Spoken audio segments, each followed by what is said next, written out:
we are having so much fun, and we know you're going to love our next guest. His name is Tony Walker, and he is a comedy guy. Comedy cures everything. So. Absolutely. I had cancer at the age of 32, and I do believe that the laughter and the positive attitude got me through it just as much as the medications did, which led to the comedy troupe that I run called Knock 'em Dead Comedy.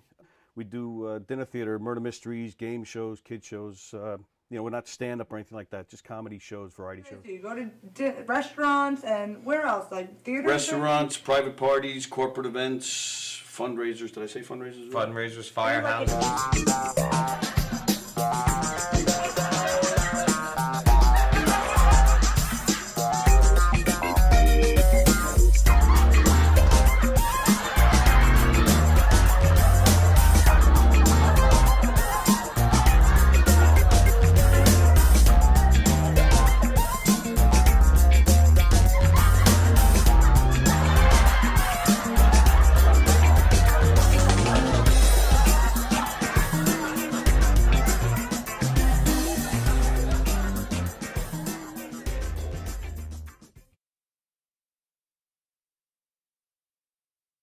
Comedy shows, they're murder mysteries, they're audience participation. It's a scripted show because there's clues and hints that have to go out, but it's not a don't blink or you'll miss something. It's not Agatha Christie. Right. It's a comedy. It's lighthearted, but one of the characters does get killed, right. And then the audience has to figure out who did it and why. And if it's a private party or a corporate event, we personalize it to fit their event. Now, do you ask the audience for help with the mysteries? Or Yeah, they solve it. All by themselves. Based on what they saw during the show, we even give them a little section where they can interrogate the suspects. Oh, that's fun. So we'll deflect, deny, point fingers at other characters, but everybody makes the rounds throughout the whole room and talks to people. The show is guaranteed. It's 100% guaranteed fun. Totally. Everywhere we go, everybody loves that show. The audience just get so involved, and there's just such a part of the show, and that makes it even better.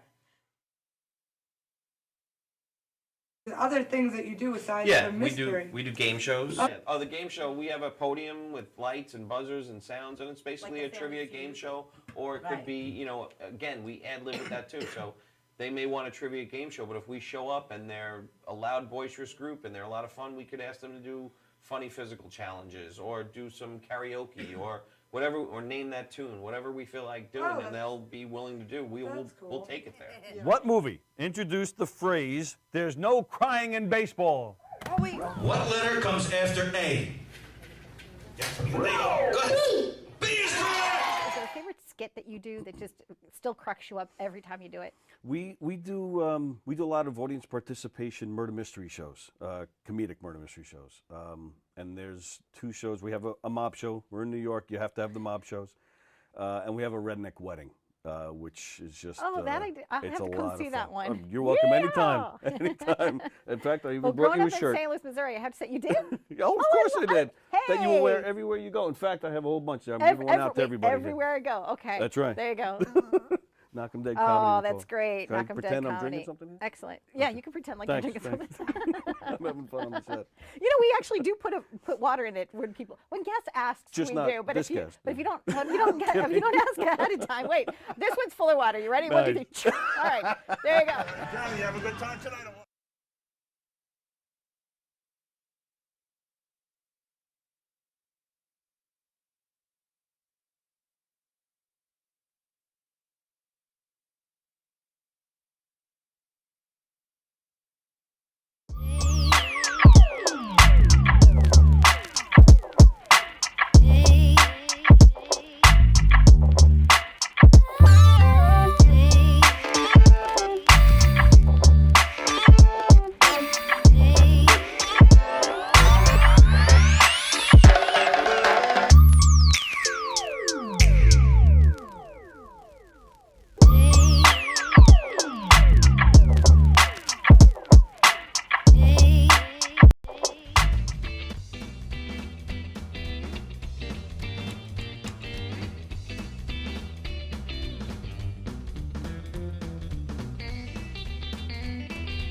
Okay, we'll just do that for right now.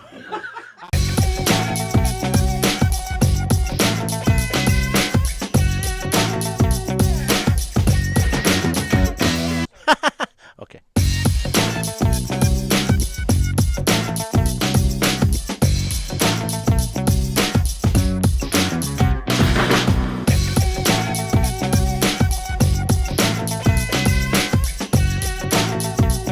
Okay, we'll just do that for right now. The Knock 'em Dead Comedy Radio Show also brought to you by Two Eagles Auto Body. For more than 25 years, Two Eagles Auto Body has been the leader in auto body repairs and customer satisfaction on Long Island.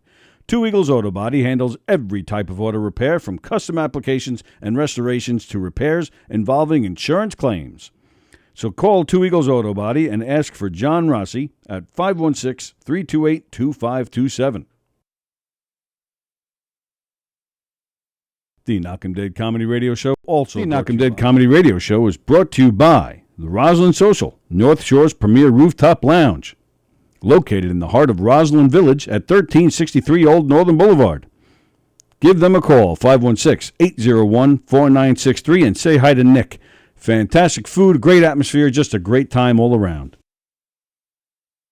The Knock 'em Dead Comedy Radio Show is brought to you by the Roslyn Social, North Shore's premier rooftop lounge, located in the heart of Roslyn Village at 1363 Old Northern Boulevard. Give them a call, 516-801-4963, and say hi to Nick. Fantastic food, great atmosphere, just a great time all around.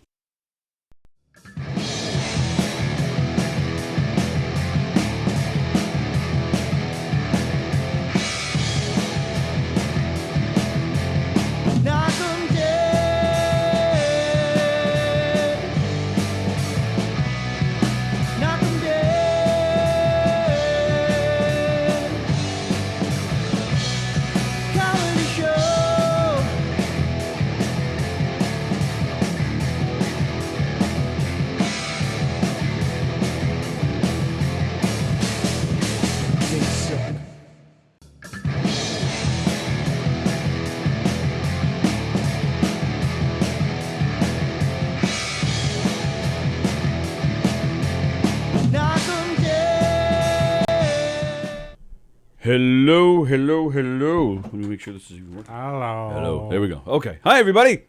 It's Friday. Woohoo! Friday. Welcome, everybody, to the Knock 'em Dead Comedy Radio Show. If you're trying to find us on YouTube, I don't know why, but it's not there. So we're working off Facebook today. But please go to the YouTube channel anyway after the show and hit subscribe. Gov's Comedy Club Radio. That's the name of the that's the name of the YouTube channel. But right now we're working on Facebook.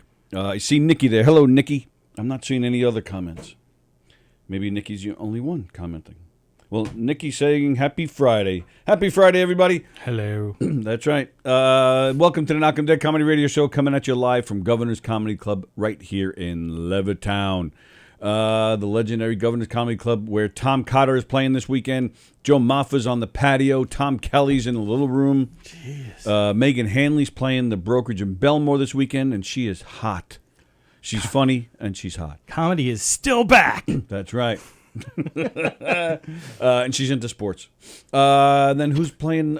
Makes her hotter. Exactly. Casey Aurora's playing out McGuire's in Bohemia this weekend. Lots of great stuff. Chuck Fox and Rob Chaffee's in a little room with Tom Kelly this weekend. All sorts of great stuff happening at Governor's Comedy Clubs. Go to govs.com. Check out the schedule. Find out what's going on. Make your reservations. And we started a promotion this morning. We posted a video of Don Sill talking to Tom Cotter. And we're running a little contest. You have to like the video. You have to comment on the video, and then share the video. Interpretive dance is my passion. So that's so you have to do those three things, and you could win yourself 2 free passes to tomorrow night's show with Tom Cotter. Tom Cotter. That's right. It's a big deal. The guy's funny. He was on America's Got Talent. He was on Top 5s with Don Sill last night. He's a nice guy. He's actually going to come in tonight. We're doing live from Governor's Green Room. Sweet. Me, Don, and Sallie. Sallie will be back tonight. And Tom Cotter has reached out to Don and said, I will come in and talk to you guys. Because we get the good comedians in here. We get the best comedians in here. We get the national headliners in here, baby. And his name is not Jessica Kierson. It's not Jessica Kierson. And he actually did appear on our show. Yes. Jessica Kierson is still telling Sallie she's going to come in. Still. I mean, I think we're up to 8 postponements. That's great. Yeah. I actually don't want her to come in now. I mean, I do. Because I don't want her to flip the irony. You know what? That's not showing the phone number, is it? It's just the Gov's logo. Let me change that up. There we go. Interesting. Because Sallie, the phone Nazi's not here. We have the phone lines open, so anybody can call in. And we have a special guest, Danny. I don't know if he goes by Danny or Daniel. I think it's Daniel. Daniel Tighe will be here. He's a local musician. Sings songs about Levittown, which is where we are. How appropriate. So at least it's not Hicksville. Well, we'll get the Hicksville guys. Don't worry. It's right next door. Beansy's watching. Hello, Beansy. So please like and share our show. Please subscribe to the YouTube channel. Please tell everybody you know about our show. Please copy and share the link everywhere. I guess it's just Facebook today. I don't know why the YouTube feed didn't work. My apologies. The generated captions, I just want to try this because Ty came over a TY. So I'm going to say Plagainos. And I want to see what comes up. So I'm just going to be watching this. You don't going. mind us. Keep going with the show, Tony. We're just watching the screen. keep going. I just want to. Apologies. It's coming. It's there coming. We go. Yep. Captions. TY. Going to say. And okay. Right. Comes up. So I'm just watching. Oh wow! It skipped it. It didn't even attempt a oh word. My God, I don't exist in the closed captioning world. Deaf people don't know I exist. Where'd you go, Andy? Where'd you go? You're invisible. If you're within the sound of my voice, that doesn't work. That is so weird. I've never seen that happen. Wow. So let's Plagainos. Plagainos.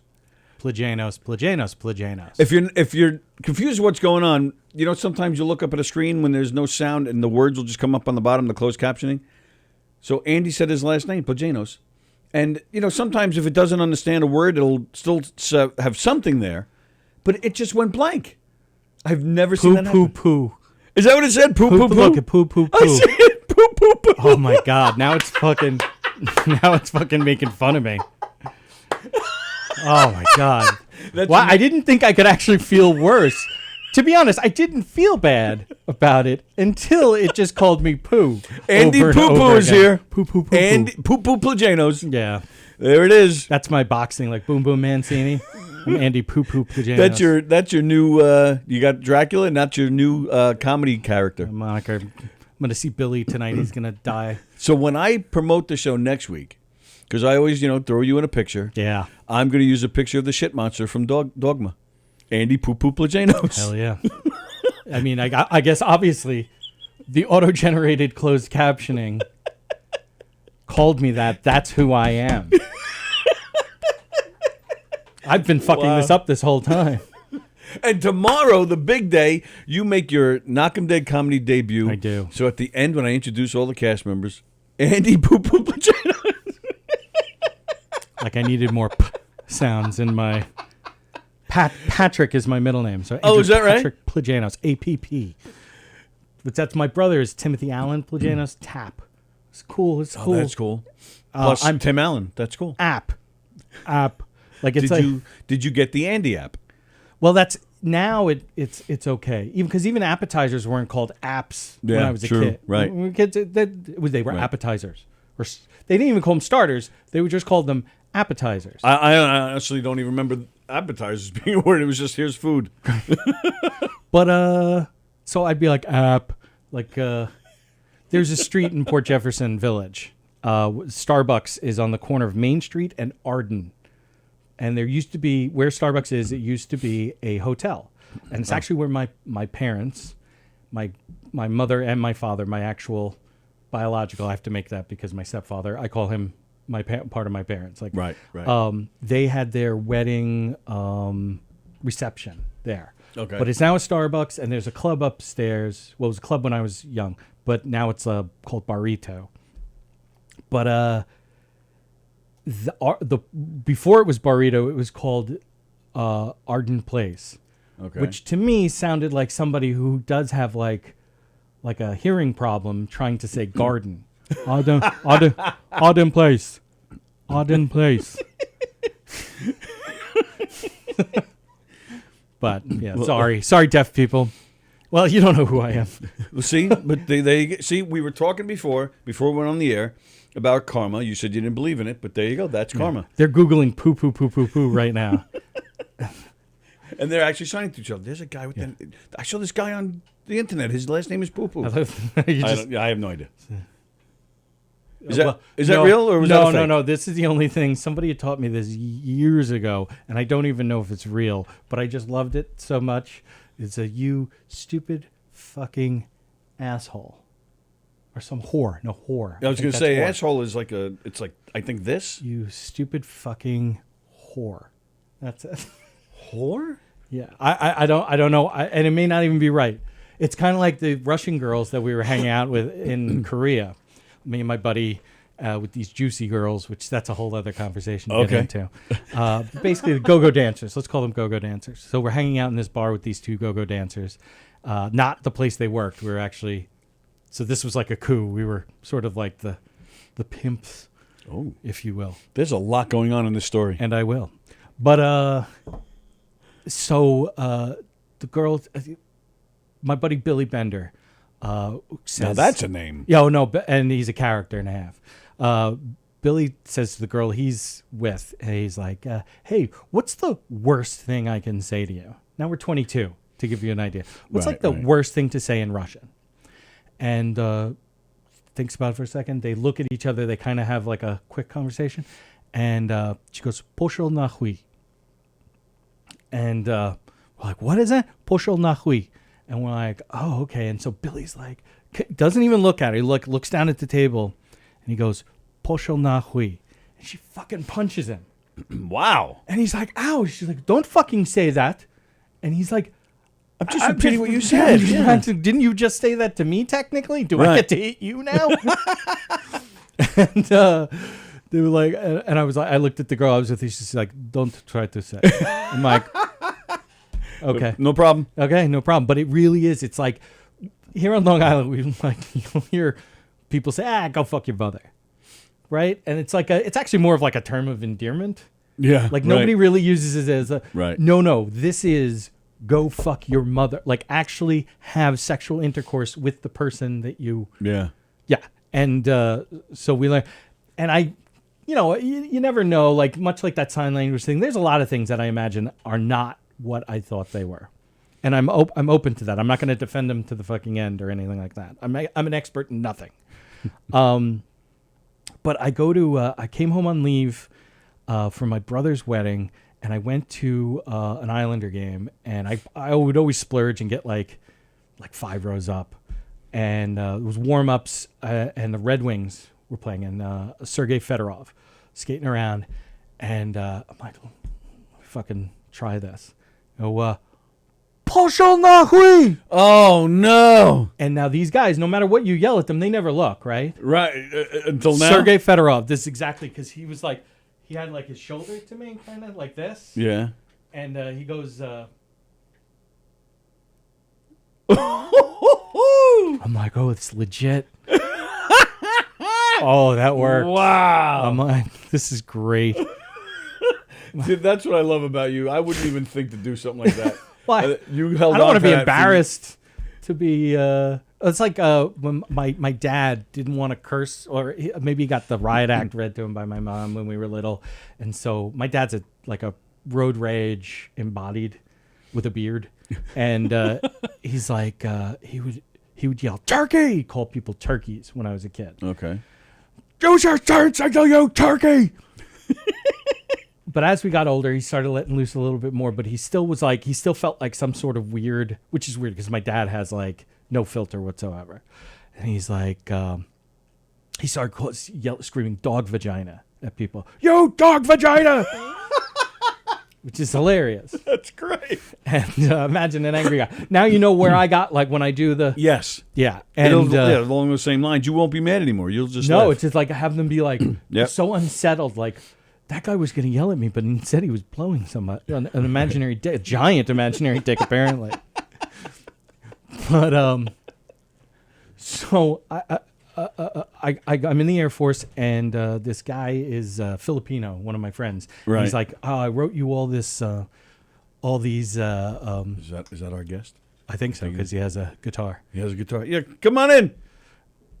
It's the handle. And so he writes me a list of all these words in Tagalog, right, which is their language, or one of the two languages they use. Right. And it's got like girl, boy, do you want to go to bed with me? Like all the stuff that I would need to try to pick up a Filipino, Filipina. And I said to him, I'm like, you know what? For my dad, like, how do you say dog? And he's like, asu. I'm like, okay, asu. Asu? And then he goes, I go, how would you, what's like the slang for saying vagina? He goes, peck peck. Peck peck? Peck peck. So I'm like, okay. So I'm Asu like, peck peck. Asu peck peck. And so I say it, and he like goes, and he's like, what? I don't understand why'd you say this? And I go, well, my dad, and I give him the story, and he goes, okay, if you want to say it, actually, peck peck asu. Oh, like that right, makes it the better. grammar, right? Yeah, right. yeah. Well, I'm like, I don't think it matters. I think I'm pretty sure my dad. And so I told my dad this story, and he liked saying asu peck peck better than peck peck asu. Oh. So every now and then, if he sees a Filipino, he'll yell it at them. Asu peck peck. Like even if they haven't done a bad traffic thing, and right, because then you get the. Right. I got to remember that. Yeah, that's a. It sounds like almost sounds like the name of a punk band or something. It does. Asu peck peck. That's I've often wanted to start a band with that name, but call it Peck Peck Asu. Peck peck asu. Right, because like, and you'd be banned in the Philippines. I mean, they put drug dealers to death. They're not going to let the music of Peck Peck Asu. But that's perfect, because then you're already getting exposure because you've made headlines by getting banned. There's no such thing as bad publicity. Exactly, which is why Daniel Tighe is here.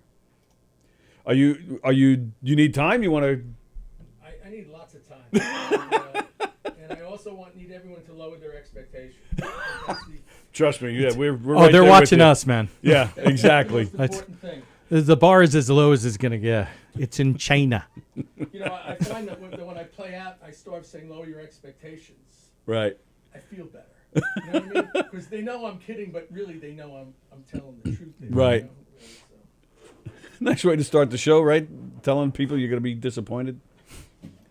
I got yelled at. I started doing that with my comedy act, and they yelled at me for that. Wait, what was that? Truth. Well, I used to come out and say, "Boy, you about to be disappointed." Oh yeah, no. You can't do that. No, that's the worst thing to do. Is this is the first time I'm doing this. Yeah, come. Yeah, come. You're good. Sitting down right there. I'm all the way in, huh? Yeah, is that all right? Yeah. Cool. There we are, and it's Thai, right? Thai, like you might remember Buster Brown and his dog. Yep. And you know what? I'm unfamiliar with this gentleman's name. Andy. Andy. Okay, so Andy and Tony. Andy, Tony, and is it Tony? Danny, Daniel? What do you prefer? Danny Thai. Danny Thai. Danny Thai. Cool. Oh wow, you went naturally with the Danny, and I did, but you know why I chose Danny for the singer? Well, actually, the singer-songwriter thing is Dan, but a little bit serious, a little bit more serious, right? I gave my love. Right, but for the Back to Levittown thing, it's like I went with Danny because you had Danny Thomas, Danny Kaye, you know, so Danny Thai. Danny Bobeni, Banana Family. I get Danny Thomas and Danny Kaye. So basically, just life has stopped for you, like 1975. I would say it was more like 1983. 83. It's a good year. 83. How old? I was. That was in third. That was actually my third grade story. You were in third grade. I will not share on the on the air. Yes. But yeah. I was 13 in 1983. And how old? How old were you in 1983? How old was I? Yeah. I had none of anybody's business how old I was in 1983. Good answer. None of anyone's effing business. Nice. At least I got a full head of hair to go with it, and that's. I don't know where it is, but that's we have the same barber. Yeah, I got the power alleys What's myself. the beauty of so- being on radio, right? It's like Well, know. we're actually on Facebook. Oh shoot! Oh, so this is Facebook Live. Facebook Live on Through the Govs Radio. Through Govs Through Radio, the Ghost yeah. Radio. You guys really have it all going on. I'm so impressed, and Yeah. I have to admit I haven't seen or watched the show yet, which I will soon correct. But That's this right. is some situation you have going. So on he here. doesnn know that the midgets are coming? Oh, the strippers? No, he has no idea. The stripper midgets? Well, I expected no less. Yeah. How about Little Kiss? You know, I tried to get Little Kiss. They wanted like $5,000 or some shit to come in here. I was pissed. I was like, come on, you Little Kiss. Come on, give me a break. Oh, there's a Kiss of A Kiss yeah. tribute band. Oh, yeah. They're midgets but they actually play. And they're called Mini Kiss. You're not supposed to say midgets anymore. Well, true. They're little people. Little people. You're absolutely right. Or dwarfs, right? Or I don't know. Yeah, I think dwarf is okay. It's all right. I was offending deaf people earlier, but again, Can't say anything, right? no, deaf. True. Deaf. Did you realize dwarves that? are gonna- You know, I grew up in Levittown. I don't know if you realize that. So actually, the last time I was in the area of this club right now Yeah. was 1974. I just picked up some hashish Oh, from a neighbor who bought it from the stock boy at the supermarket. come a little closer. Yeah, Those a little more supermarkets? towards Andy. Right. Yeah, well, Yeah, please. there- There you go. And- Perfect. Perfect. Thank you. There you go. And the and the cops had us staked out. No And next kidding. thing you know, so I grab the hash, I break it in half, I give half to my friend, and I put the other half in my mouth. And next thing you know, there's like 6 cop cars. They're asking me like, you know, why you acting nervous? And then they say, get into the car. So I get it. You said it was your father's car, right? I said, yeah. He reaches under he's in the driver's seat. He reaches under, grabs out my first baseman's mitt. He says, I don't think your father plays baseball. And he puts the mitt on, looking for whatever it was he thought we had okay. just bought. And they had to let us go. Nice. Wow. How's that? But So it was nerve-wracking. you swallowed the whole thing? No, just kept it in my mouth. And able to speak halfway clearly? in the tin foil. I kept it up here. And then at one point he was doing this, wiping his mouth, and I thought he knew. Right. I thought I had the ring around the mouth going on there, you know. So yeah, so this brings me way back here. I hope this situation works out as well as that one did in the end. Well, Dan, for you, we've got Nassau County Police Department waiting outside. Jeez, and you know what? I've never been arrested. Me neither. Right, and that was like the closest I ever came to it. I think I was 18 years old. Yeah. And you know it was you know $15 worth of hash, but that could have been brutal. Especially at that young age, you're scared. You're scared shitless. Doesn't matter how much weed it is. You're scared shitless. Oh at that yeah, point. yeah, absolutely. But fun and games. And you're not in Levittown anymore? No, I live in Forest Hills in Queens. Oh! I thought you were still here. Well, yeah, because of the Back to Levittown show. Where Right. People usually think I'm actually in Levittown. Yes. I was going to say Movie magic. that I was doing the show from my mother's basement apartment in Levittown. Right. But there are no basements in Levittown. So, That's right. So what are you going to do with that? Well, that would make it even better. Did you guys grow up in homes with basements? No. No, I grew up in between Astoria and Port Jeff Station. So Astoria and Port Jeff Station. yeah, That's a wide That's swap. so, Yeah, no, I know. He was homeless, basically, is what he's saying. I walked back and forth, just constantly. He's in great shape. No, I grew up in a Levitt house myself. I'm a Hicksville guy. Oh, really? Oh, Yep. you're like Hicksville. like Billy Joel. Just Grew like up Billy in- Joel. in the Levitt house, right? Didn't he grow up in the Levitt He did. house also? He did. Yes, he did. Did you hear the dirt on Billy Joel? Did you hear the recent dirt on Billy Joel? I did not. Billy Joel is a super stiff. He's a super stiff. Yeah, he stiffs bartenders and waitresses. You know, and, I actually have heard. I heard heard that that. years ago. Yeah. yeah, there's a Levittown guy who was the bartender at The Village at a Green. bar.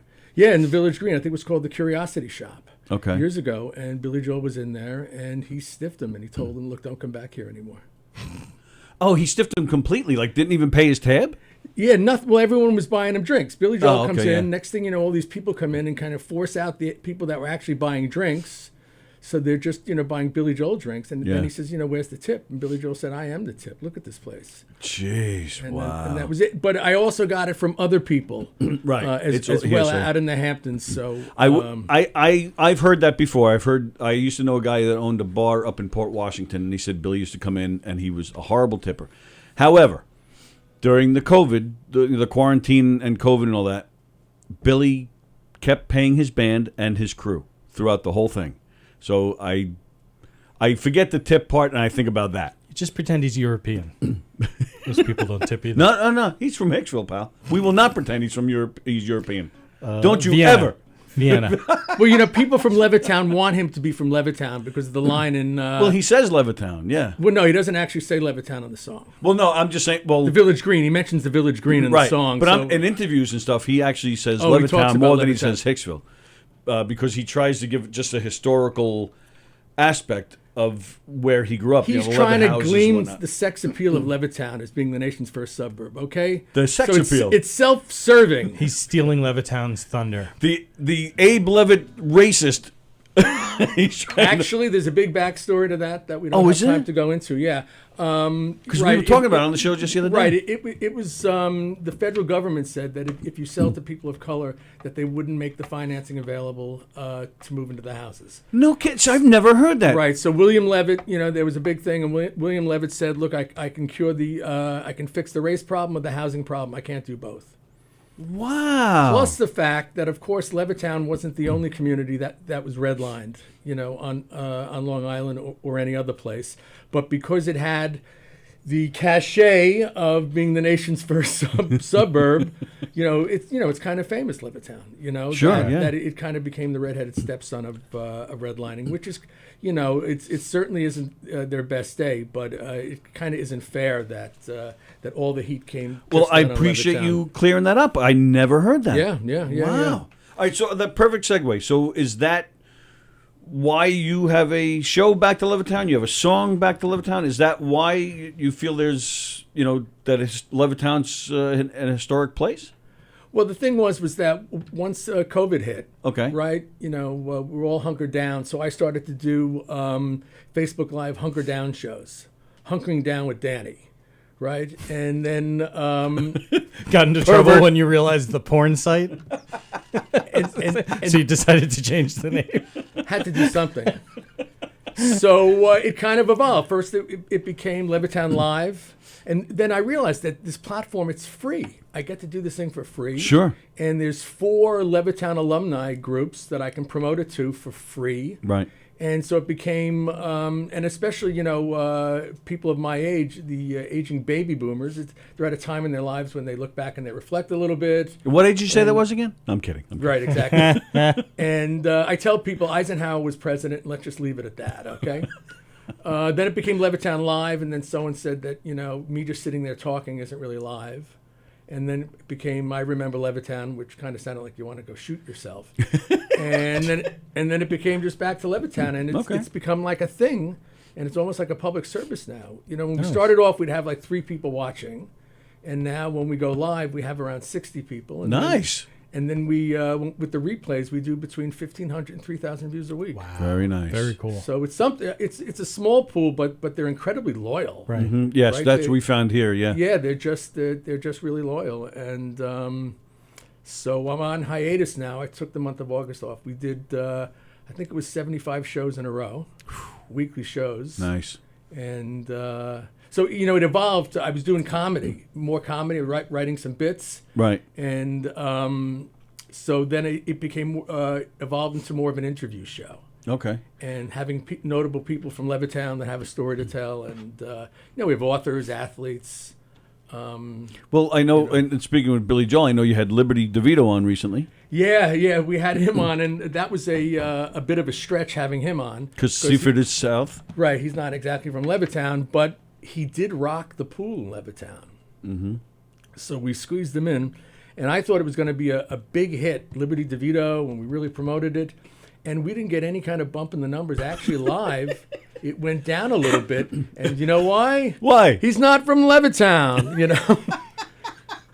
Wow. They're just Do one thing and do it well. That's Do right. one thing and do it well. You know, so I Lesson learned. underestimated, and he was great. He was one of the best guests He's a ever funny had. guy. Yep. Yeah, he was great, and I mean the numbers eventually came in okay, but that's the last time we're gonna have someone who actually doesn't have anything to do with Lib. You ruined it for everybody, Liberty. Thanks a lot, Lib. Good job. Wow.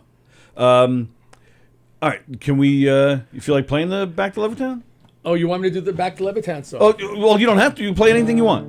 Anything I want? Yeah, sure. Anything you want. Just no stairway. No stairway. Can I say the B word? You can. Yes. You say everything. It's Governor's Comedy Really? Club. You can say whatever you want. All right, this is sing along. Oh boy, LL Andy sings. She's a nasty old bitch. She's a nasty old bitch. She's as prickly as a porcupine. She's just a nasty old bitch. Nasty old bitch. Just a nasty old bitch. Nasty old bitch. She's a nasty old bitch most of the time. East and west. East and west. North and south. North and south. You ought to hear what comes out of her mouth. Oh my goodness. She'll cut you in half. Half? With just one word. Oof. Oh, that nasty old bitch is gonna be heard. Gonna have her say, just nod your head. Otherwise you'd be better off dead. Great movie. There are no ands, ifs or buts. Step out of line, she'll cut 'em off like those other mutts. She's a nasty old bitch. She's a nasty old bitch. She's a nasty old bitch. She's a nasty old bitch. She's as prickly as a porcupine. Ouch. Just a nasty old bitch. Nasty old bitch. Oh, what a bitch. What a bitch. She's a nasty old bitch most of the time. Oh, you better make nice Better make nice. and bend the knee. Oh. If you don't want to happen to you, what happened to me? Long story. She'll take you down. You'll be on the floor. That's all right. And she'll chew right through you like an old buzzsaw. She's a nasty old bitch. She's a sing-along part. She's a nasty old bitch. She's as prickly as a porcupine. She's a nasty old bitch. Nasty old bitch. Oh, what a bitch. Whoa, what a bitch. But I love that bitch because she's mine. I like that one. Fantastic. I like that one. Where's my applause? There it is. Oh, there it is. We can't hear it. We don't have. There it is. Thank you. Being asked if this is an original. Everything is an original. Oh, Nikki, answer your question. What's he ask if it's an original? Yeah. Beansy says we're a bunch of sick bastards, he says. Oh, I think that's when we were. Oh, that was talking before. about- Oh, okay, yeah. Well, I'm writing a follow-up song to kind of even things out with the women. It's called "He's Such a Dick." Is that? There's a lot you can do with that. Oh, We have a call. see now if you want to hear the. Yeah, you put the headphones I on. put You the hear the headphones call. on, huh? The volume control. Yeah. You're What's live on up, the Knock 'em what's up, Dead Tony? Comedy Radio Show. Who's this? What's up there, Tony? How you been? Where is it? DJ D Love. How are you, pal? Not bad. How you been? All right. What's going on today? Nothing much. Just chilling nowadays. Oh yeah, we have Dan Tighe on the phone. He just sang a song. Good. I want to hear that one do it today too. What, you want to do one today? Yeah, I do. Go ahead. You want to start off our weekend with a rap? Go ahead. Yep. Here we go. Yo, man, DJ Love. I'm just chilling, man. I don't know what I'm doing next. Man, I'm just gonna chill out this weekend. Man, I just missed my cousin Tom, but I just can't wait to my show.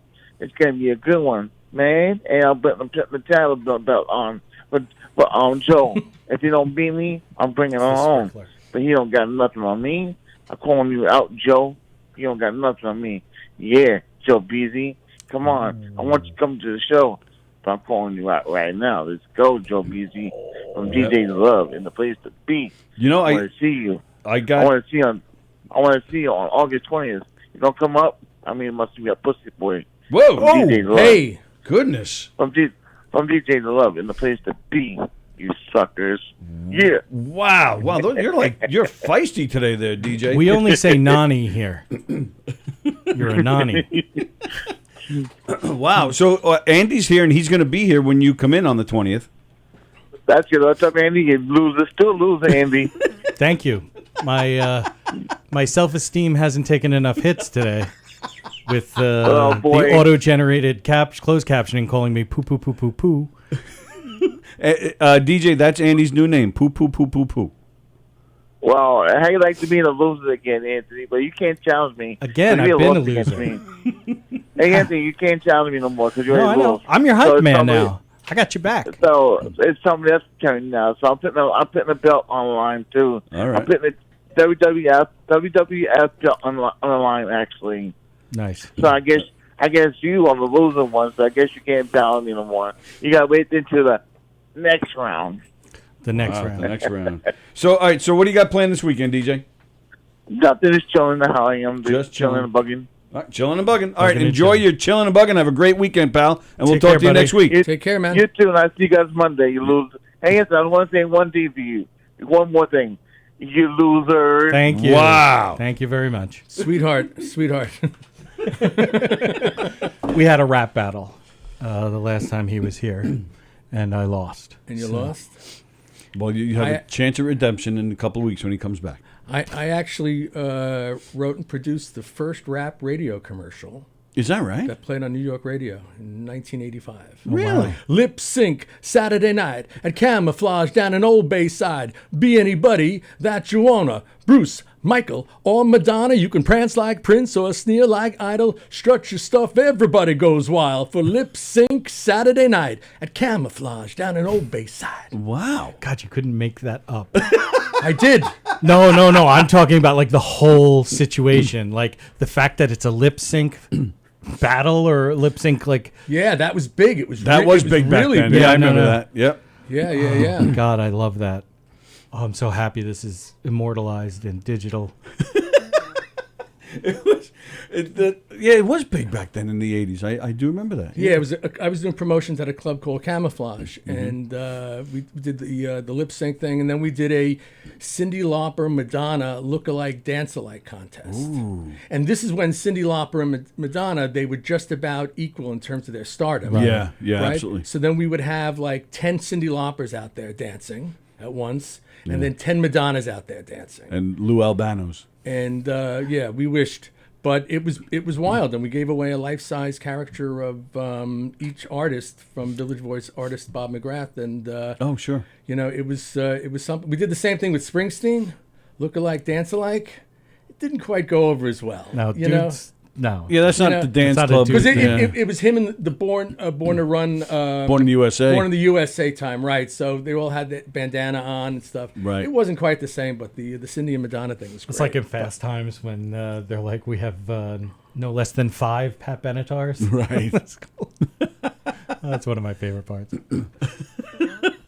Wow. So that's is that where was that your career? You were marketing. You made commercials. Was that your thing? That was one of them. I had started because music seems to be the running theme with you, from what I've seen. That really only kicked in when I was around 40. Oh. Prior to that, I was running a couple poetry nights, and I won a couple poetry contests, and then I made one of the poems into a song, and I picked up the guitar, when I was like 18, then put it down like when I was like 25, and then came back into it. Nice. But to your question, I worked in advertising and promotion. I was making commercials and worked in local TV, worked at Showtime Networks. You worked at the Newsday channel. How did you know that? Oh, you saw I've done my research. Oh, you saw the thing on Facebook? I saw a picture, Stalker Tony. Yeah.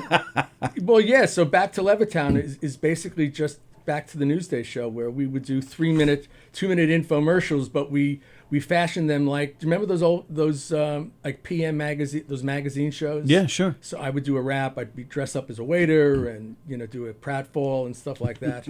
And what happened was that Newsday had a news show on at that point, also with Bob Green. I don't know if you remember him, but it was $1 million operation. They thought this was going to be the big local TV, and they found out more people were watching my kind of schlocky advertising program than were watching the news. Wow. And that was it for the news. Oh, really? So, Screw you, news, you loser. Yeah. Fake news.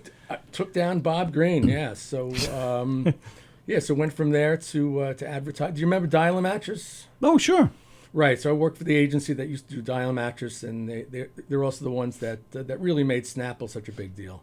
Oh, okay. cool. Do you remember when Howard Stern used to do the live reads on radio? Oh yeah. Yep.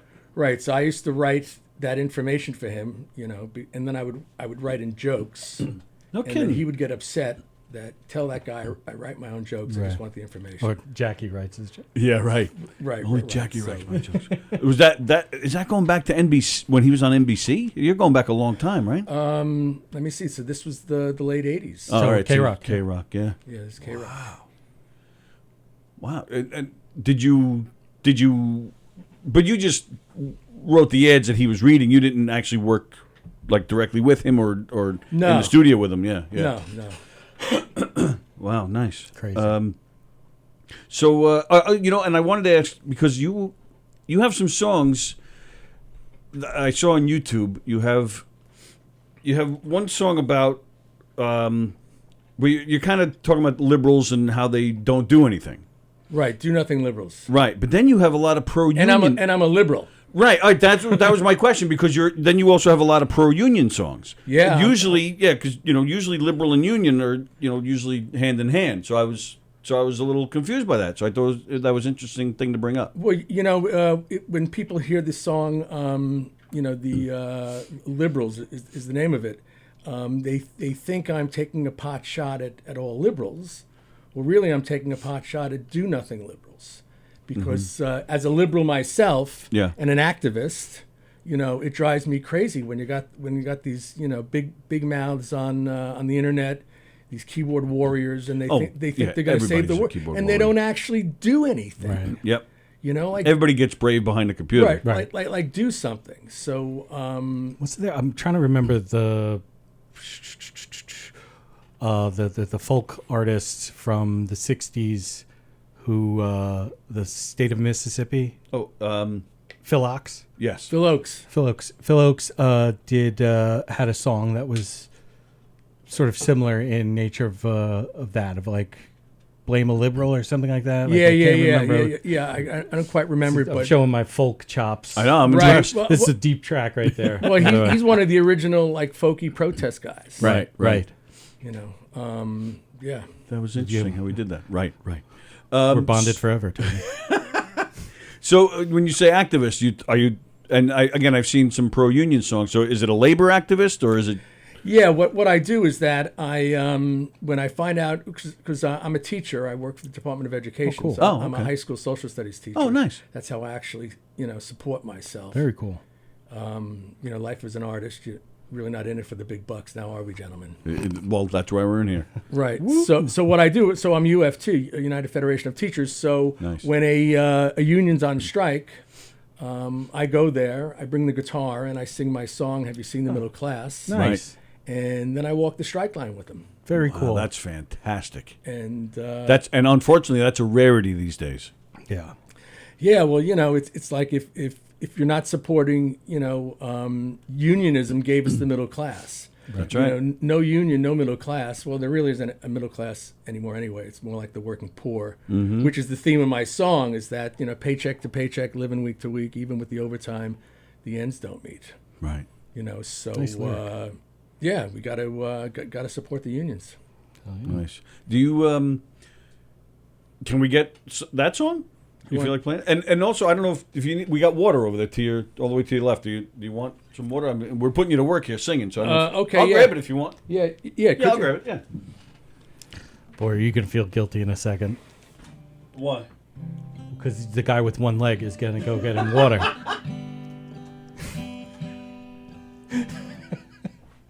He doesn't know. He'll see. Oh, good. Good for you. It's so good when they're able to get up and do things for themselves, isn't it? Yeah, Which is great. A great callback to the conversation we were having before we came on about ableism. Well, I had, I don't know if I told you, but I wasn't even sure I was going to be able to make this because I had foot surgery. I had a hammer toe, and I was in a surgical boot for the last 7 weeks. Couldn't touch it. Amateur. Can't touch it. Like nothing. And then I had my knee Hammer toe. replaced. Big deal. Oh, my. Hey. All right, so it's funny, but I was thinking that, I should rehearse. It's always good to rehearse. Sure. Right? So I guess if you're into that sort of and then thing. on the way here, I said to myself, they might ask me to do middle class, and I didn't rehearse that. So I'll do the best I can. No problem. Hey, have you seen the middle class, my friends? They don't come around much anymore, 'cause they're working all the time and watching every dime. Hey, have you seen the middle class? There's Rosie at the diner and Nick at Joe's garage. The dream called America is just a mirage. They got no time for their kids or Nick's sick mother too. No time for each other, and there's nothing they can do. Why not blame my brothers and sisters?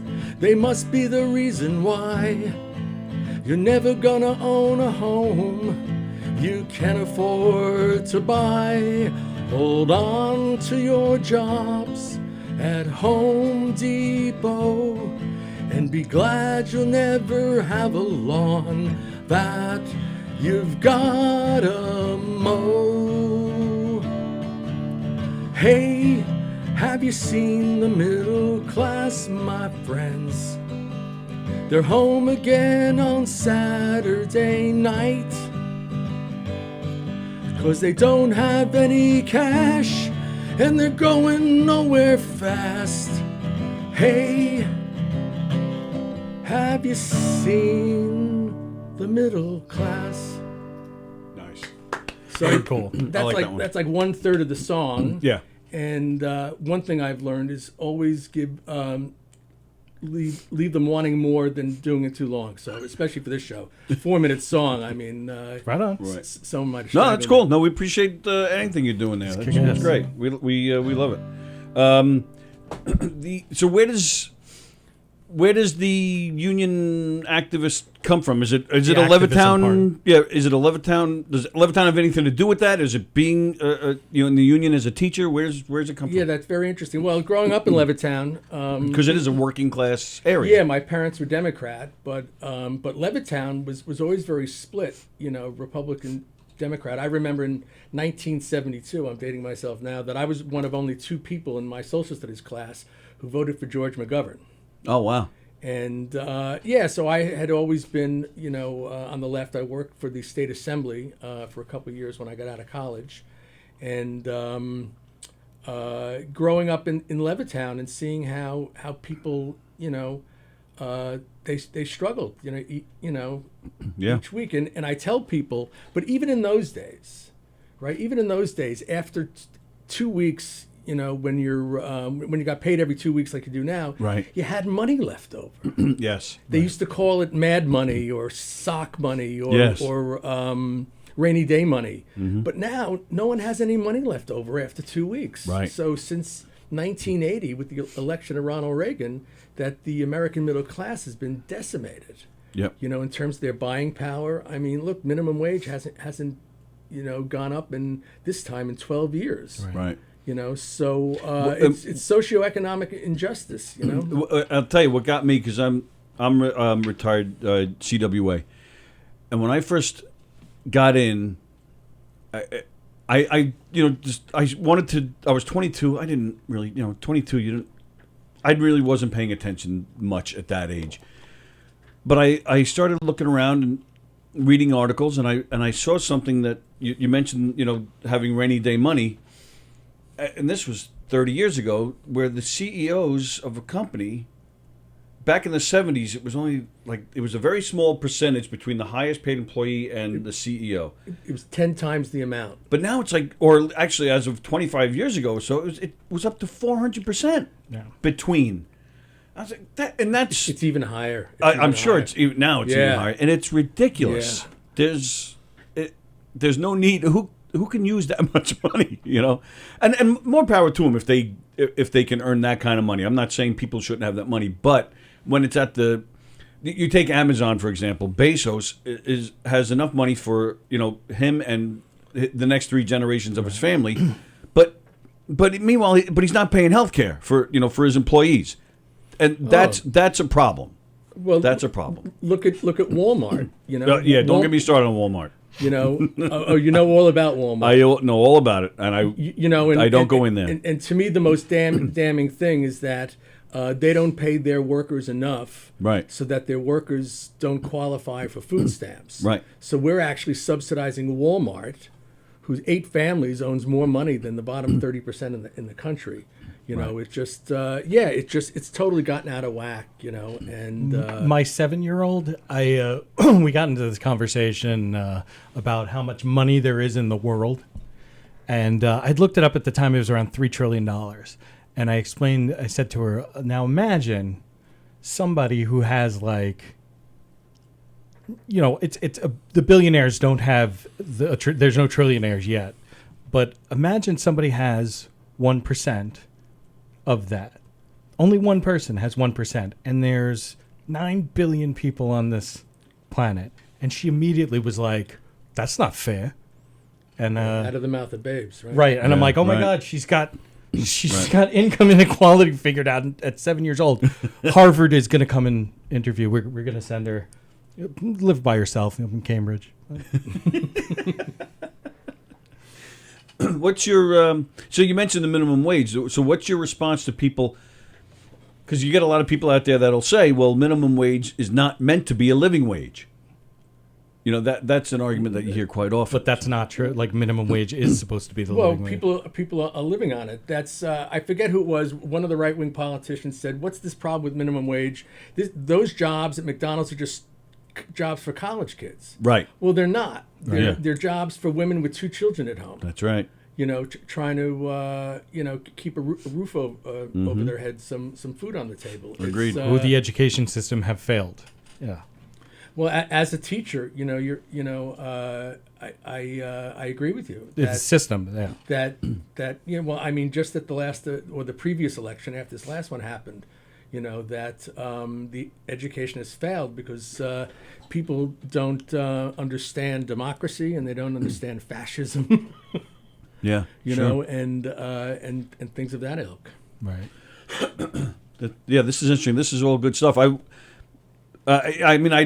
I love this topic because it's I'm a big union guy. So this is all good stuff. But as a union guy, is it hard when you have guys like Al Santiago on your side? You know Al Santiago? Al Santiago. Oh, I saw he's a mutual friend that we have on Facebook. Oh, Al from high school. He's from Levittown. Oh, yeah. I was joking. I worked with him, and I was trying to throw a joke in, and I blew it. Yeah. You blew it. Yeah, he's down in Florida now. Yes, right? he is. Yeah. Nice guy, right, Al? Super guy. Yeah, very much so. Yeah. Was he union too? Yeah. That's how I know him. We worked at the phone company together. Oh, really? Is that what CWA is? Communication Workers of America, yeah. Oh, okay. Yeah, local 1104, Farmingdale. Oh, laying down. Yeah, when I walked the strike line a few years ago, it was for the Teamsters, right? The local 812. Did you ever hear of Claire Rose? Oh, yeah. Yeah, of course. The beverage people? in Melville. You... Right, so Claire Rose was trying to, the contract was up, and they actually wanted to take a pay cut. Yes. And then they brought in scabs. Yep. Here's the thing about labor, right? Everyone thinks, oh, it's labor, big deal. Well, you know what I say to those people? You do it. Right. You put the cases on the hand truck, and you bring the stuff in, or you wire the home or whatever. You try it, Right. And like the idea of unskilled labor, there is no such thing as unskilled labor. All labor takes skill. But with the scabs, they they were dropping stuff all over, and one of the guys from the Teamsters, he followed the scabs around. We called it scab cam. Yeah, and he was videotaping them and putting it on the internet, and it was a riot, just absolute riot. Couldn't do it. One of the biggest we all post videos on YouTube. One of the videos that I posted that has one of the highest views of anything I've posted is the picket line in front of a scab, in front of a job that a scab was doing. It's one of the highest views videos I have. They have the big rat, the inflatable rat there. I think it's been used. Yeah, we like to just get a lot of guys there and get nice and loud. We find that works a lot. That's more effective. I'm a social studies teacher. Yeah. So so I teach U.S. history with unionism. So when I would go down, I would give because there were like a lot of young guys, in their 20s, early 30s, and they didn't really know the history of unionism. Right. They don't really know the nuts and bolts. So I would give them a 2-minute mini lesson on that unions are the bulwark protecting the rest of us. Well, and that's the thing, right? The certain things that unions have brought have affected everybody, not just their members. 40-hour work weeks, overtime, weekends. Yes, exactly. Right. Your time and a half. Where's that coming from? If not for the union. Yep, that's right. Absolutely. That's great. Very nice. Well, this is cool. So, do you play out a lot? You do a lot of shows, playing live or anything? It's like everyone else. It's kind of tough to get a gig. Like I'll get booked in a club and they want you to bring 20 people. Yeah, sure. Same thing here. At comedy clubs. Yeah, not here, but comedy clubs. So what I'm trying to do now is that I'd like to get gigs as a warm up act. Because I've got like a 15, 16-minute act of funny songs. Sure. And that I think would go good, with a bar or club situation before a band. But I occasionally play out. But I used to go to open mics, and I'm not that hungry for an audience anymore. Really? I'm just not. I mean, if it's a decent. If there's going to be an audience, you don't even have to pay me. But if there's going to be an audience there, and you'll give me 15 minutes or 20 minutes, sure, then I'll haul it out. But to drive, I remember when I first started, I drove out to Huntington for the Huntington Arts open mic. Yeah. In 10-degree weather for for one song, or it was just ridiculous. So yeah. With doing comedy open mics, it's you drive all over it's a similar for 7 life, minutes. Yeah. Do you guys do stand-up? Andy does. I do a little bit. Andy Tony does. has just started. Just started, yeah. So. I'm a more of an actor myself, and I run this station. But well, I tried doing stand-up years ago, and it was the absolute hardest thing on the planet. Yes.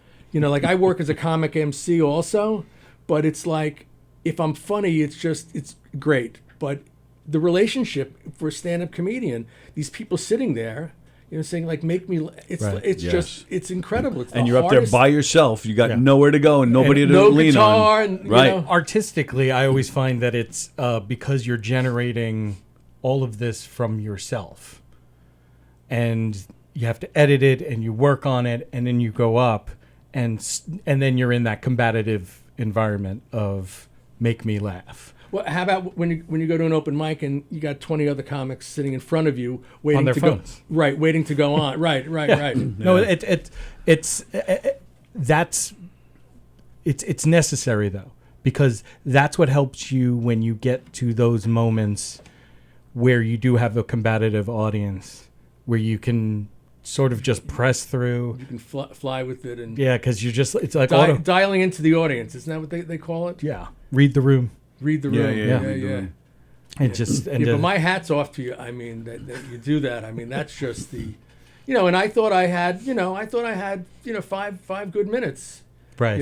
And when I got up there, it was, deer with his eyes in the headlights, and I mean, I got through it, and but I didn't go back. Right.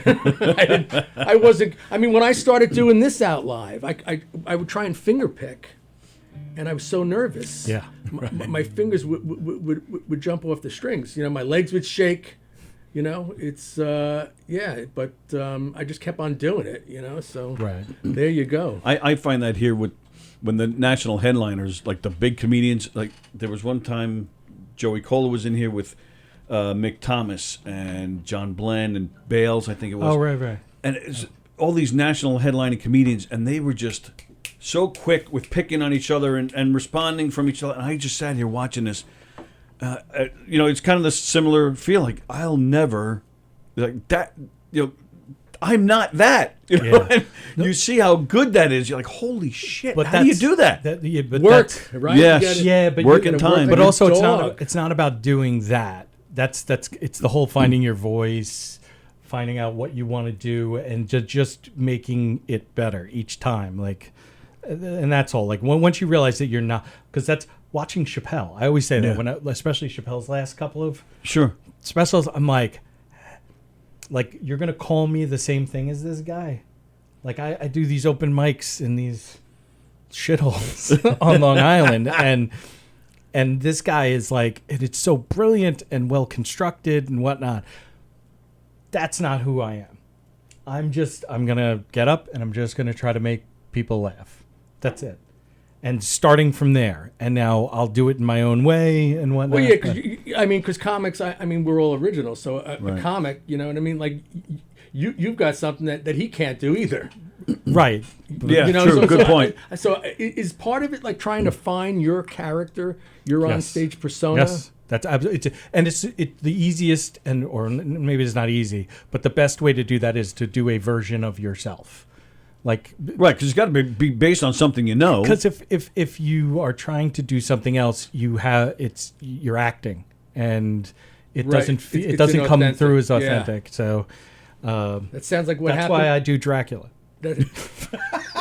I do. Do you really? So it's one of the things I do. Yeah, I get up and I do like shitty lounge comic type jokes as Dracula. As Dracula. Oh, that sounds brilliant. It's hilarious. It's hilarious. I have fun doing it, and that's the important part. Yes. And it's a rarity, too. You don't see a lot of comedians doing characters anymore. No, not anymore. No. The Bob Nelsons, the Andy Kaufmans, they're not doing that stuff anymore. So I'm glad you're keeping it alive. Oh, thanks. You sound like Don Sill. Is Bob Nelson still out there? Bob Nelson... He was big on Long Island. I mean, yes, he big, was. Period. But he was huge on the island. He was... he's made his way back. Yeah, he was living out in the Midwest for a while, and he opened up his own theater out there for a while, and but he's come back home and he's doing his thing. He actually just had colon cancer. Oh, I'm sorry. And we had here at the club just 2 weeks ago. They had a big benefit for him, and some people, only a handful of people knew, but he showed up for it, and.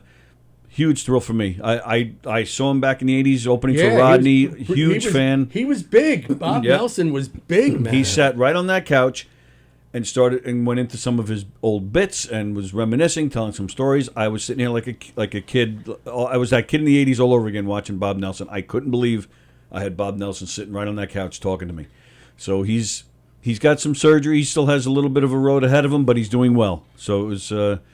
good for him. Yeah, absolutely. It was a very emotional, special night. Yeah, and all the heavy hitters from back then came here to be a part of it. Joey Cola, Jackie the Joke Man Martling, Rob Bartlett, who was on Imus's show for many years.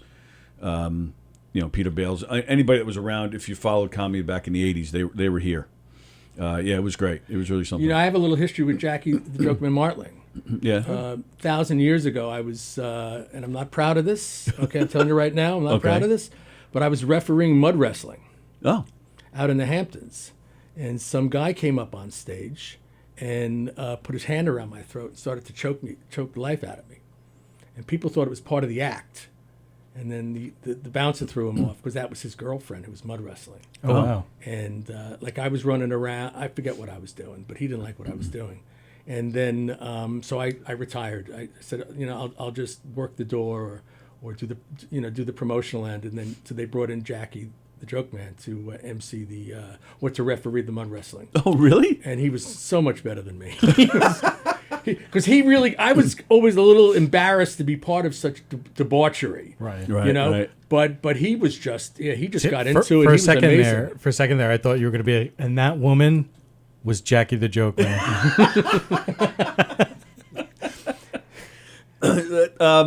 Which I wouldn't be surprised. No, I wouldn't either. It's got great breasts. He's never told me.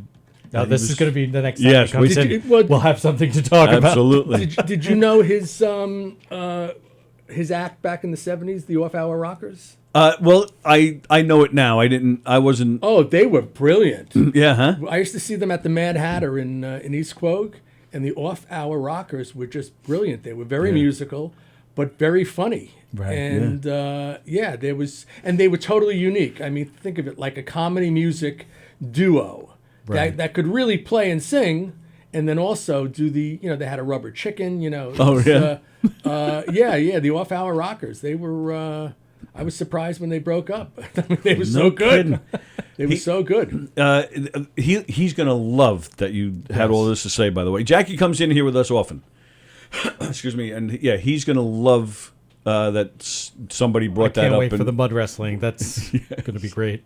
Where did he grow up? He grew up in Levittown? Oyster No, Bay. well, he's East Norwich to be exact, and he's up in Bayville now. But East Norwich. Yeah, the last time I saw him was I was doing a promotion at Rum Runners of Oyster Bay. Oh yeah, and he was in there hanging out. Mhm. Very nice man. Great guy. Great He's guy. Very gracious and with his time, and so funny. Even when he's not telling the jokes, the way he just picks on you and has fun with you, it's so funny. Oh, Daphne, bro, because my kids were here the last time he was here, and he gets up, we're done, and he goes, "Girls," because they've been like ignoring him because they're on their devices. They don't.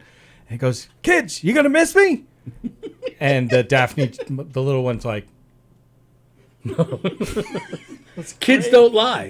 As a teacher, I know. I'll tell you, kids just Right. don't lie. Yeah. Well, with Jackie, he's like one of those people, right? That is just. I mean, the talent just comes out of his pores. He's just, it's like you only have to be with him a couple of minutes, Right. and he's just so much talent, right? Yeah. Absolutely. Nobody tells a joke like him. Nobody. And it's funny you mentioned the Off-Hour Rockers, because I think the last time he was here, was we're talking trying to about- convince him to get one, if not all the guys in here and have a little Off-Hour Rockers reunion. Well, it was just two of them. Yeah, and that's his buddy is in Florida. Right. Bates, was that Bates. his I name? think it was Bates. Yeah. It was just the two of them, and they were just, they were great. Absolutely. Wow. We and I don't think it was the last time he was here, but recently we were playing some of the tunes. Oh, yeah, it was a couple of times, yeah. And he was getting into that, remember? He hadn't listened to it in years. Yeah. And he was giving us like the how they recorded it and Off-Hour Rockers behind the music. like my 1877 Cards for Kids parody. Well, how about him walking away from the Stern Show because he didn't want to get up anymore? Right. It was, and it's funny going back to what you said before about, like telling people you do it. A lot of people don't look at other jobs, especially, a certain craft like a plumber or a union job. They just think it's so easy, and it's the same thing with Jackie. I mean, he was making great money and had all sorts of fame, but it wasn't an easy gig, and it took a toll on his life. So he had to walk away. Yeah, I remember reading the article where he says that he just never got used to getting up at 2:00 in the morning. Right. He just never got used to it. And then getting up at 2 a.m, but then that pressure. I mean, it's fun, and I'm sure he had a blast, but at the same time, It's work. It's a lot of work. You're making millions of people laugh on a daily basis. Mm-hmm. I do this show four days a week with Sallie, who's not here today, and we only do 2 hours or an hour and a half to think about to come up with stuff to talk about. It's they hung up. No, they're back. Oh, and look, Andy, it says Hicksville. See it? It says Hicksville. There you go. All right. Thanks, Hicksville. See? You know? Yeah. Typical Hicksville. Lorraine Bracco, also from Hicksville, by the way. That's right. I seem to remember hearing that. Yeah. Yep. But not Andy Plagainos. No, Andy Plagainos is not. He was born in Manhattan. So you mentioned before some of your guests from Levittown. So there's a lot of, I don't want to say interesting. Of course, there's interesting people, but notable people from Levittown? Like you've been able to fill up your shows with some. Amazingly enough, in the beginning, I had trouble getting people to come on. And now they're coming out of the woodworks, and people think that, like, well, if you grew up in Levittown, then you can be on the show, and it doesn't really work like that. Right. You have to have someone who has something to say. Right. That either they accomplish something. Usually that's it. They usually accomplish something, or was just like such a record. Like we had this guy Jerry Hannon, who held the discus record for 42 years and made the Olympic team in 1980. Wow, cool. Then went on to become a big success in real estate. So he had a history that was interesting. Sure. And so it's not just like have anyone on. Like people will send me an email. You got to have my cousin Joey on. He's a great guy. Lives in Levittown. Right. Well, what are we going to talk about here? Right. So right. So it's tricky. But what I find is the key thing is that I vet people and I pre-interview them at length. Oh wow. So what I find is that the most important thing is that I'm able to develop some rapport with them. Right. So I can find their story. Right. And really what I try to do is I try to lead them someplace where they allow themselves to be vulnerable. Right. Because the most successful person in the world have had struggles. Of course. Right. And how many people have you gotten to cry? Oh, I've gotten a number of them to cry. Nice. Come on, really? Nice. Oh, yeah, I gotta check absolutely. this out. Oh, he's Barbara Walters. Absolutely. I've gotten a number of people to cry. Wow. And or admit that they were. This one guy said when he left Nebraska after his athletic career was over, he cried in the car all the way back to Levittown. Wow. But there it is again. There it is. Good segue. I like it. Well, like there's I remember seeing a benefit for Leonard Cohen, and they had these singer-songwriters up there, like doing Leonard Cohen songs. Right. Never heard of any of them. And one was greater than the next. I mean, they were freaking great, and never heard of them. And their level of success, I would imagine, is not going to be anywhere near their talent. Right. Right. So, and as a singer-songwriter, I mean, I've been doing this for a while, and I think I have good material. And when I play out, I go over.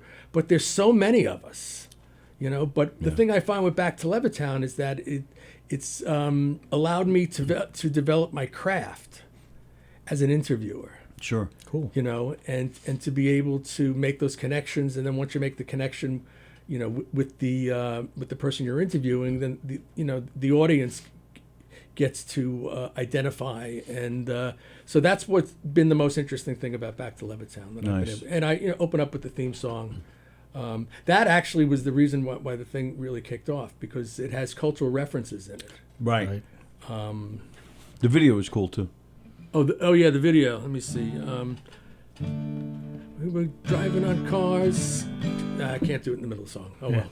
But I feel you. I'm not that good. I'm just not that good. But we have a reference, that we're skitching on cars, cutting Right. through yards, whatever you wanted. You didn't have to go far. And when I see people, they're skitching on cars, they're cutting through yards. Right, So right. that kind of it's like the same thing in performing. I once had an agent tell me the most important thing you can do as a performer to kick it off is to get the audience to like you. Right. Likability is a huge. Right. So that song, spoke to people, and so they bought into the show in the first 3 minutes. Otherwise, it's Danny Tighe up there, who no one really knows from anywhere. Right. So you didn't have to agree so quickly on the. I was hoping. Motherfuckers, you know what I mean? And he said it. He said it like, oh yeah. It doesn't. Yeah, what was I supposed to say? Obviously. Not even a conversation. Not even a conversation. No pause. I love that line. I started saying right before you stopped saying I that know. sentence. I saw like, that. Right. I saw that. I yes. saw that. Yes. But I'll tell you, I'm just so impressed with what you have going on here, and both of you. I didn't really know what to expect. Oh, really? Okay. Likewise. And it's been great. Can I do one more song before I go? Of course. Yeah, Do you have absolutely. enough time? Totally, Yeah. Are we stretched on time? Sally's not here, so Yeah, right. we have Sally the will rest throw of us the day. out. No, we're good. Hey, okay, so this song was there's an organization, some big money organization that was raising money for the arts. So they made this video to support the arts during the pandemic, I should say. Oh, I'm glad you brought that up. I was going to ask you about that. Yeah, you made a fantastic video with this song. Yeah. And who's the girl singing with this? Her first name was Brandy. I bet it still is. I bet it still is. Yeah. I really have to memorize her name because that's what everyone asks me. Yeah, I feel a little stupid, but she just and she was an add-on later on. Okay, and she just nailed it. How good was she, huh? Yeah, fantastic. So, I'm sorry to cut you off with that, but so they were putting together the song, and how'd they find you? How did you get involved in it? Well, what it was that they wanted a song, as a theme song for the video, or at least part of it. Okay. So my friend was one of the producers that was brought in on the project. So he said, "Can you write a song?" that for the video supporting of the arts, and that references the pandemic and New York City coming together, and it's kind of like a love letter to New York City. Cool, nice. 8 million all-stars on one great team. 8 million all-stars on one great team. Manhattan, Staten Island, the Bronx, Brooklyn, and Queens. Safe on the train, on the bus, on the block. All it takes is love, and New York's got a lot. You wear yours for me, I wear mine for you. 8 million neighbors just doing what we do. For those who died, we will mourn and still rejoice every child born. We join hearts, when we stand 6 feet apart. We may stumble, but never fall. New York is one and one for all. We are tough, we endure, we get up and fight some more. We are strong through it all for one and one for all. Every song that needs singing will be sung, every masterpiece painted will be hung, every word that's written on every page will roar again on every New York stage. Every song that needs singing will be sung, every masterpiece painted will be hung, every word that's written on every page will roar again on every New York stage. We join hearts when we sing 6 feet apart. We may stumble, but never fall. New York is one and one for all. We join hearts. Nice. Yeah, I messed that one up a few times, but I kept rolling. Just same thing with comedy. You just keep going. Yeah.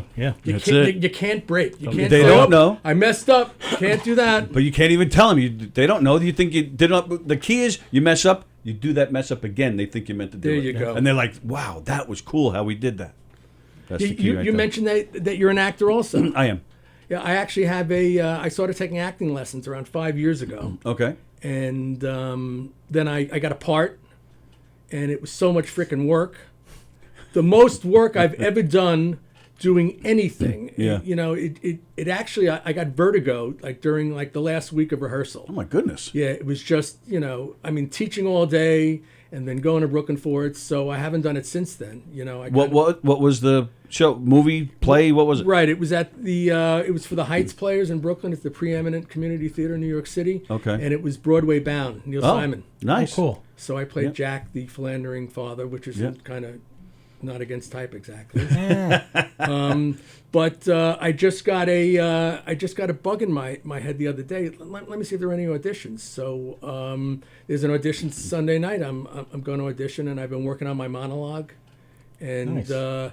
The biggest fear I have now is that I'll get the frickin' part. Yeah. I just want to do the monologue. You know what I Yeah. mean? I just want an audience for my monologue that I think is frickin' brilliant. And what's the monologue? The monologue is Joe from a David Mamet play called Lake Boat.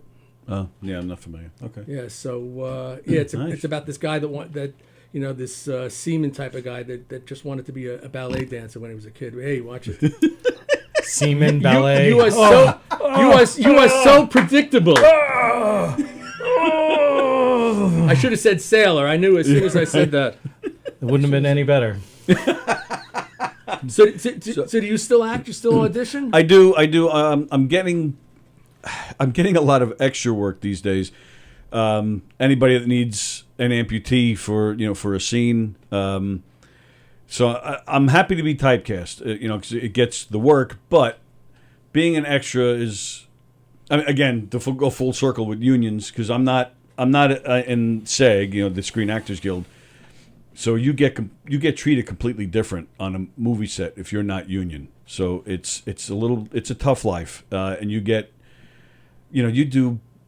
I did one show where I was there, I think for 13 hours. I got $130. I'm like, and it was brutal. I thought the pay was pretty good for being an extra. No.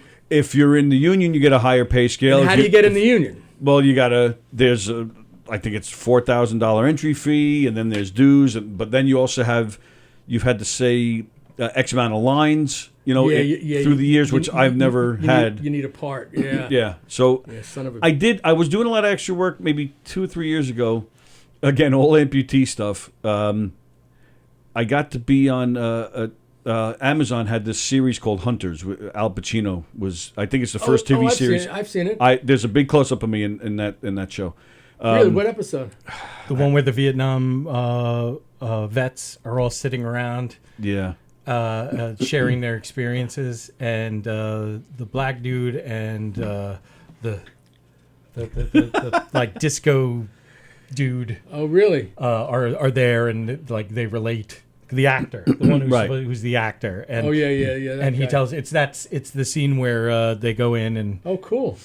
Yeah, so I've gotten some cool stuff, but it doesn't pay well. It's a long day. You're in there for so with long, how they so treat long. you guys, like that story that he told where the director wanted him to like cut off other limbs.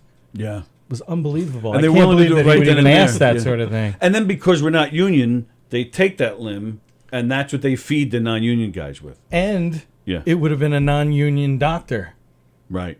Performing the with a non-union scab doctor with a scab axe. Yes.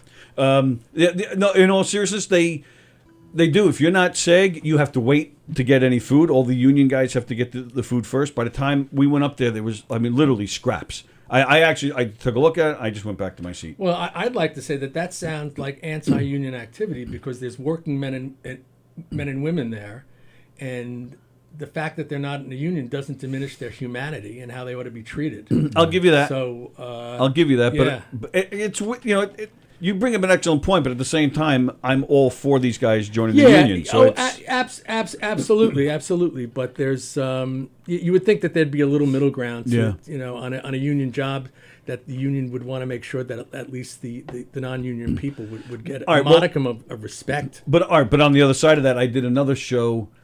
Oh boy, it lasted for like 5 episodes. Timothy Hutton was in it. I don't remember what it was called. Anyway, same thing. They needed an amputee for some kind of therapy session, so there I was, sitting in a wheelchair with one leg. And I had a blast on that set. Gina Conjemi Coffin, her husband, was working on that set. This is a guy I go back with, many years in Hicksville.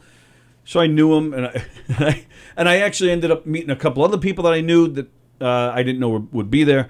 I had a blast, and food was available to everybody. They had this big table of snacks. I was grabbing little bite-sized Milky Ways all day.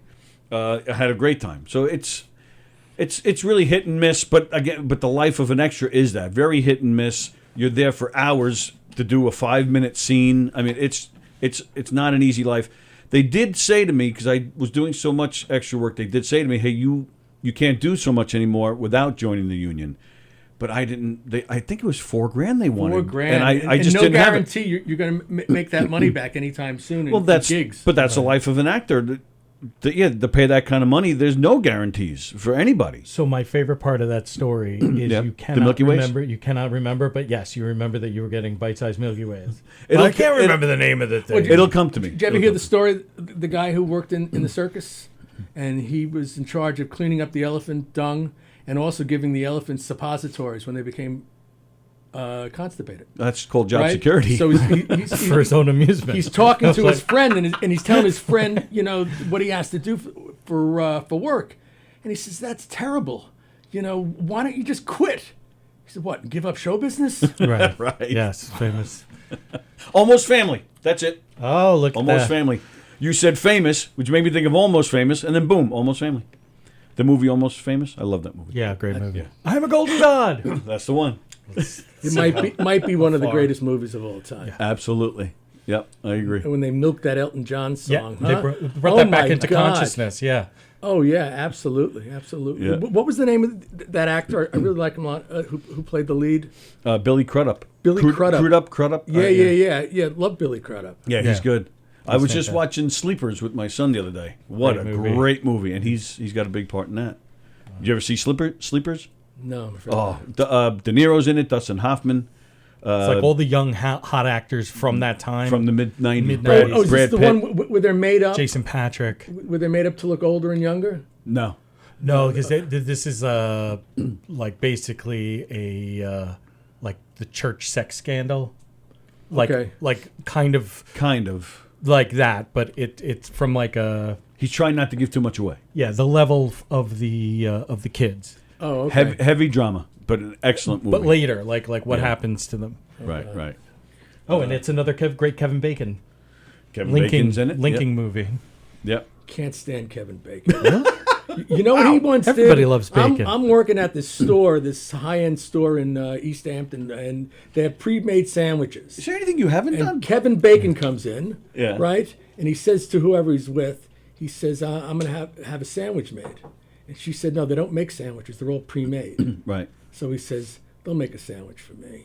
Oh my goodness. And I overheard this. Yeah. So I'm standing there, and he says, yeah, I'd like to order a sandwich. I said, they're over there. He said, no, I'd like one, made for me. I said, we don't do that here. Look at you! Wow, Yeah, you're scaring me right The now. emotional recall is phenomenal. We don't do that here.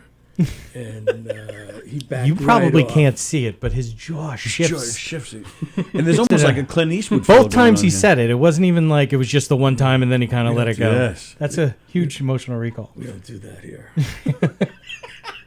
Get off my lawn. Well, that was big in Levittown. You don't go on anyone's lawn. It's Yeah, like, that's hey, true. do what you want, but stay off the lawn. You can go on the driveway while the sprinkler's on, but don't go on the lawn. Oh, and cutting across the lawn is, Jesus Christ, it tantamount to treason. Wow. Everyone's fighting over their little postage stamp lawns, you know? Mm-hmm. That's right. Very nice. But they own their own houses. Well, the Levitt built the cheap houses for the veterans. Yeah, made it affordable. I loved growing up in Hicksville in the Levitt house. My backyard was Levittown Parkway, as a matter of fact. Really? I loved it. I wouldn't change a thing. I loved growing up there. It was a great year. What year did you graduate from high school? 88. Oh, from 88. You guys are really young. He- men. yeah, I'm he's younger than us. I'm 93. Yeah. Shoot, really? Mm-hmm. We just look old, but you know. I was going to say you look like you're 70. I look like shit. No, I know. Oh, that's one of my favorite interviews of all time on Johnny Carson. And Johnny gets Jimmy Stewart comes out and he goes, well, Jimmy, you look fantastic. How do you feel? And he's like, well, Johnny, I don't feel real good. He goes, well, if you look good, you feel good. Well, if that's the case, Johnny, I ought to be dead. One of my favorite jokes. He was great on Carson. Yeah, Carson was great. John. Very nice. All right. Dan Tighe, we appreciate the time, pal. This was a lot of fun. Man. Thank you so much for having Absolutely. me. And I'll be in contact and maybe get you guys on back to Levittown. Would love that. Well, no, we don't want to drop your numbers. Yeah, right. If we're as bad as Liberty, Liberty Part 2. Well, the thing is that you do this show in Levittown. Right. So that's a Levittown we're- connection. All right, cool. We're in Levittown, so there you go. And does a Hicksville guy who grew up on Levittown Parkway, does that count? Absolutely. No, I thought he was going to say absolutely not. Absolutely. Oh All no, right. we're desperate. We're looking at any connection at all. Thank you very much. Thank you, Dan. Thank Appreciate you to it. your audience too. Thank you. Absolutely. All right, I'm going to actually apologize, everybody. Apparently, people are having trouble finding us today on Facebook. I don't know why. Yeah, and we didn't get on. I don't know what I've been actually even looking during the show. I don't see why. I can't figure out why it didn't show up on YouTube. still not there. I'll upload it to YouTube later. So of course the show will be on replay if you want to tell people to see it. Please copy and share the link. And thanks for hanging out with us today. Some quick announcements. Don't forget August 12th. That's this coming Thursday, isn't it? I think so. The benefit for Ziegler, John Ziegler, our good friend, who's battling cancer, right here, Governors in Levittown. So that's this Thursday night. Chris Roach and Matt Burke and thank you, Dan. Mick Thomas probably. Take care, man. I do believe, Mick Thomas will be here. Joe DeVito, Tim Gage, Colin Quinn will be here. And Joey Cole is hosting. So they're doing a benefit for John Ziegler. And I do believe Ziegler is going to be here, too. So that's a lot of fun. That's August 12th. Here on the Knock 'em Dead Comedy Radio Show on August 12th, we'll be hanging out with the Uncle Louie Variety Show guys. Carlo and Lou will be on the screen. They'll be zooming in. They're doing a show at McGuire's August 21st. And you don't want to miss that. Those guys are hilarious. Good guys, nice guys, and they put on a hell of a show. Sallie and I saw them a couple years ago. They're fantastic. And again, just great guys. We're looking forward to that. Today is Friday, so we got tonight at 7 o'clock live from the Green Room. Sallie, Don, and myself. Tom Cotter, who is headlining the club this week, has already told Don that he will come in. Nice. He was on Top Fives with Don just last night. Mick Thomas, who did his Govs Radio debut last night. I was able to watch a little bit of it. Yeah, funny. So funny. Mick is actually going to be opening up for Tom Cotter this weekend. Oh, cool. So maybe we'll get him in here as well. So and then again, Joe Maffa's on the patio. So there's all sorts of great comedians hanging around. So it should be a fun show tonight. And then that's it for the weekend, I believe. Yeah, that's it for the weekend. So then Sallie and I are back here Monday.